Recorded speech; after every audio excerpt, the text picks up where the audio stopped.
What's up, guys? Spenny. You ever feel like the economy is rigged against you? Why could that possibly be? Well, because the percentage of lawmakers in Congress over the age of 70 has skyrocketed parabolically, and we live in a gerontocracy, rule of the old. And those old people are going to act in their best interests, and that would be regulating and voting themselves lavish riches while pulling the ladder up behind them, ensuring that there is actually no future for you, and that's available in the data. I know why young people are frustrated about the cost of living, the inability to buy homes, start a family, the kind of things that actually provide purpose in life. Well, here's why. It is totally radicalizing.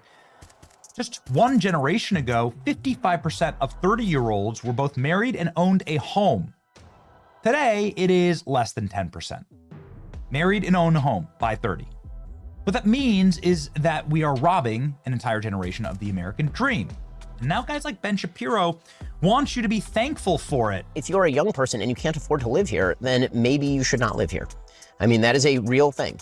Yeah, I know that we've now grown up in a society that says that you deserve to live where you grew up, but the reality is that the history of America is almost literally the opposite of that. The history of America is you go to a place where there is opportunity.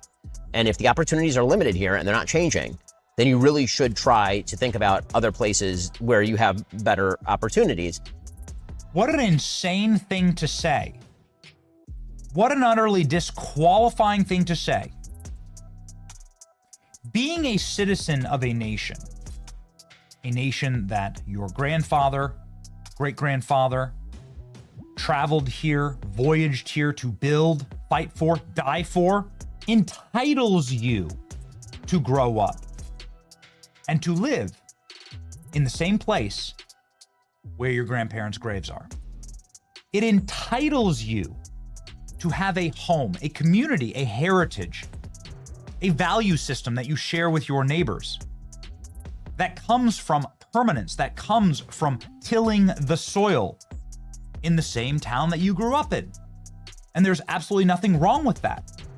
What Ben Shapiro says about adventuring out and going places, yes, this is a big country. But to say that you are not entitled to that, yes, you are, in fact. This is fundamentally wrong and a horrible way to say this. And so now you can no longer live in your hometown. You don't even recognize your hometown anymore. That's what's actually being said here. And then to say if you don't like that, then you can just move. It's despicable, in fact. It's a despicable opinion, and it is the opinion that actually leads to open borders. And this is the opinion of globalists.